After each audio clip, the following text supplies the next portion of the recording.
What's up, y'all? It's me, Tasha C, and welcome to the Tasha C Show. Shout out to my UKins positive, man. Bam, bam, virtual hugs and love, positive vibes and all the good stuff, and bam, bam, to virtual hugs and loves to people who support me in the future. You know, y'all, I'm not going to give like a more thorough intro like I usually do, because this is actually part 2 of volume 100 on Kings and Kings Next Door. This originally was supposed to be together in one podcast, which I talk about 2 legends in the music, men that were part of the legend of, such areas of genes as R&B, soul, rock and roll, and above, and hip hop, and but yet they almost passed almost the same day and not too far with each other, back to back with our final Jasmine brand. And because, if y'all like to listen to my rant, which, parental advisory, there are a couple of swearing words in that, that I was in the middle of talking about Mr. Andre. So I'm actually going to repeat some of the same information again. But then it was like I said in my rant, it was just a bunch of stuff that I had to pause and then I had to stop what I was talking about. So I couldn't, finish Andre Harrell's article. So I'm going to have to repeat it because I'm just going to go ahead and repeat what about him. So the first part, y'all, is just basically 2 articles about the legend, Little Richard. And this one here is Andre Harrell, who was the founder of Underdog Records, dead at age 59 years young. Wow. So this dang creep. So just like with Little Richard's articles, it was 2 articles, and both of them, are reported from Rolling Stone. Like I said, this was May the 9th, 2020, 9 a.m. Eastern Time. That this was, so I'm just going to start from the beginning and then read a little more information about him. But I knew about him because I knew he was in the industry even as a kid, knowing that he, was part of it. But I knew he was important in branching out and and connecting, when it came to music. Andre Harrell, the music executive who founded and influential Uptown Records, has died at the age of 59. We can affirm the passing of Andre Harrell. Revolt Network, where Harrell served as vice chairman, said in a statement, "Everyone in the Revolt family is devastated by the loss of our friend, mentor, and vice chairman. Andre's impact on hip-hop and the culture and on us has been immeasurable and profound. May he rest in peace." Harrell Harrell told the New York Times that the cause of death was heart failure. Wow. The Bronx-born Harrell entered the music business as one half of the hip-hop duo Dr. Jekyll and Mr. Hyde. The group scored some minor hits, including Genius Rap, before Harrell began exploring the business side of music. In 1983, Harrell began working under Russell Simmons and that music mogul Def Jam Records. 3 years later, Harrell founded his own label, Uptown Records. So many can say they are successful because Andre Harrell has gave them their start, Simmons wrote in a tribute following news of Harrell's death Friday. He was beloved because he made his living uplifting others. We celebrate him in passing because we were so blessed for his presence. He gave everything he had. Under Harrell's stewardship, Uptown Records launched the careers of Heavy D and the boys. I mentioned again, like I read, so Heavy D was a legend too, not just a rap game and acting game. And he used to dance his tail off, okay? He was getting it, okay? And God was so, because one of the boys who, I don't know if they were some rappers, but they used to be part of Heavy D's dance crew, had also passed away due to a freak accident or something, off the stage or something. And so, let me continue. Guy featuring producer Teddy Riley, Jodeci, Albie Shore, and Mary J. Blige, who was a teenager, signed Harrell's label. In 1992, Uptown partnered with MCA on a multimedia deal that allowed Harrell to produce films, TV shows, movie soundtracks, including 1991 comedy Strictly Business and TV series New York Undercover. Now, New York Undercover back in the day, y'all, when they had the original cops on there, y'all know what I'm talking about. That was the show to watch. Even though I didn't really understand what's going on because I was a kid when it came out, it still was the stuff. And then the last couple years, But Strictly Business, I remember, had Halle Berry. I forgot who played the character, Lisa Monet's Denise's husband on the Bill Cosby, because I don't know his name or heart, but I know when I seen him. And also Tommy, I forgot what is his last name. I can't even get. Tommy, who is a comedian, when I first got introduced to him, was the Living Color stuff. I think Tommy Davidson was in that movie. I mean, I did see it, even though it wasn't like, I don't know a lot of people remember that movie, but yeah, but I didn't know that. He gave you the best soundtracks in your life, man, and you didn't even know it. We never gave him his flowers. He redefined the party Chris wrote of Harrell Friday. And like I said, Questlove is a legend, not just in the roots, but just on his own, okay? Def Jam was the art form. Bad Boys the attitude. Death Row was the muscle. But without knowing it, Uptown was always the party. I agree, too. Harrell's one-time intern Sean Puffy Combs would later step into an A&R role at Uptown during the label's most successful years in early 90s. However, tensions rose between Harrell and Combs and the latter after being fired from Uptown quickly formed Bad Boy Burgers, taking the recently discovered the notorious B.I.G. with him. Combs' exit signaled Uptown's decline, and in 1995, Harrell himself would leave the label, and he founded to become CEO of Motown Records. Although the stint was short-lived, 2 decades later, Combs would hire his old boss Harrell to serve as a vice chairman for the Rappers Producers Revolt Music Channel. Earlier this year, BET announced plans for a miniseries based on Uptown Records' Wow, with Harrell in the producer role. In a statement at the time, Harrell said the miniseries would share my story, the rise of Uptown Records, and successful black entrepreneurship, and the management and cultivation of some of the most iconic artists to come out of the late 80s and 90s hip-hop, R&B, and soul music era.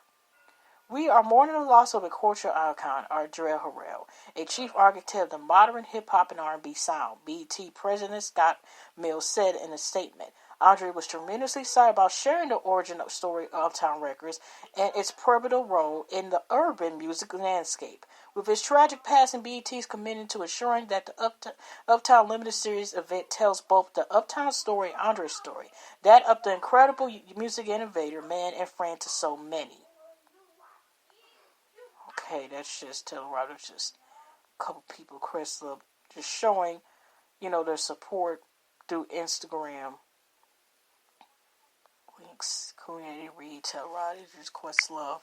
Okay, and I found this other site. I was talking about, I think, a little bit in my last podcast.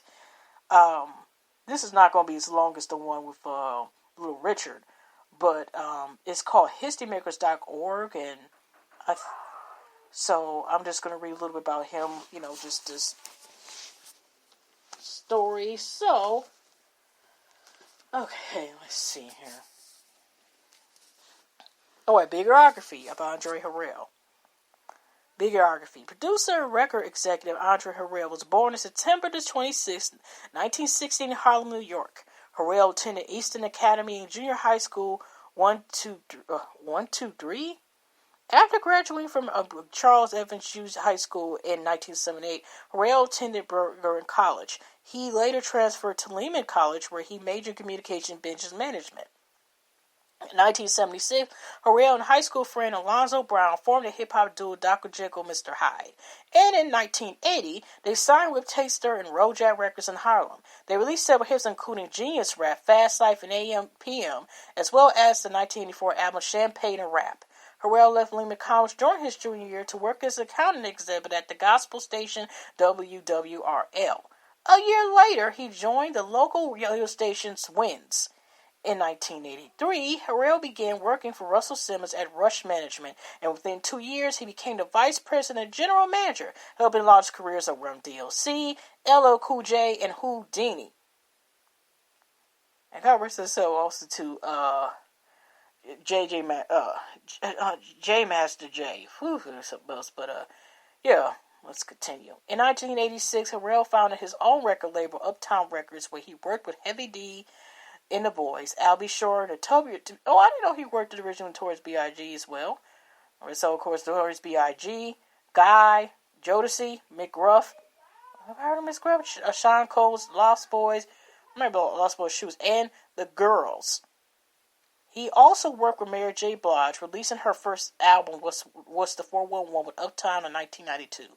That same year, Harrell accepted a multi-media deal with MCA Music Entertainment Group. He also served as an executive producer of the Fox hit crime television show New York Undercover, which aired from 1994 to 1998. As executive producer of several films, including Strictly's 1991 and Honey in 2003. Y'all, I still never seen the movie Honey 2003. Harrell became the chief executive officer of Motown Records in 1995, where he oversaw the careers of Stevie Wonder, Diana Ross, and Queen Latifah. He also founded New Records and served as an executive producer on Robert Fix Harrell's 2013 hit song Bird Lies. Oh, I never knew that. Wow.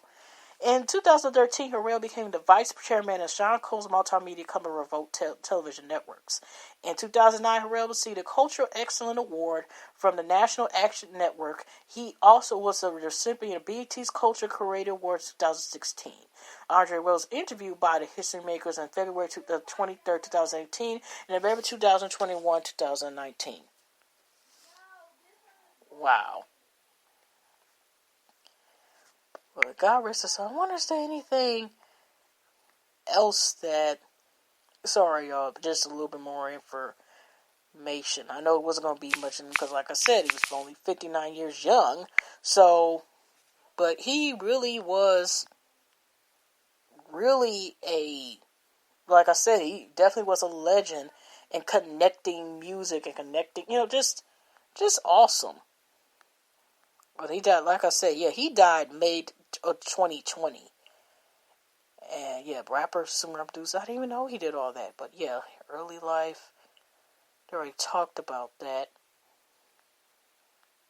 Or just see was anything different. Okay, according to Wendy Correll, his ex-wife, he was suffering from heart problems in the time leading up to his death. Okay, he died on May 20th at his home in West Hollywood, California. So, I was just looking at Wikipedia and see if there was anything different on here. But it was kind of the same. Okay, wait a minute. In 1988, he was offered... I was just trying to see was there anything else. Okay, afterward, he credited having discovered and signing Sean Puffy Combs. In 1988, Mary J. Blige recorded an improv cover of Winnie Baker Cobbin and Rapture at a recording booth in a local mall. Her mother's boyfriend at the time later played a cassette for Jeff Reed, a recording artist and AR runner for Uptown Records. Reed sent it to Harrell, who met with Blige. In 1989, she was signed to the label and became the company's youngest and first female solo artist.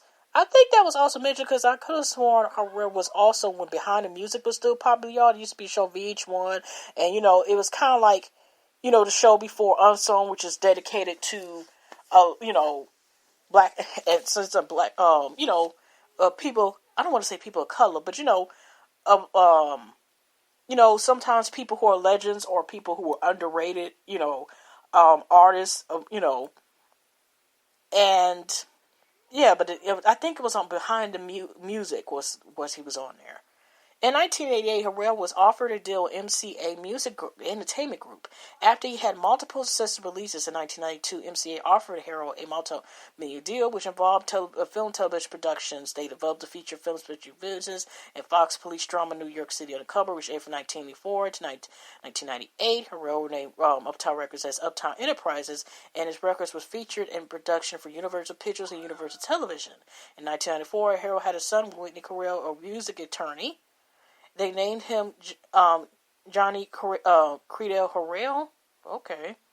In 1995, Harrell was appointed CEO of Motown Records and remained there until 1997. He also hosted Champagne Bubbles on Saturday nights from 6 to 9 p.m. at Urban AC Works, 1987 Kiss FM, New York.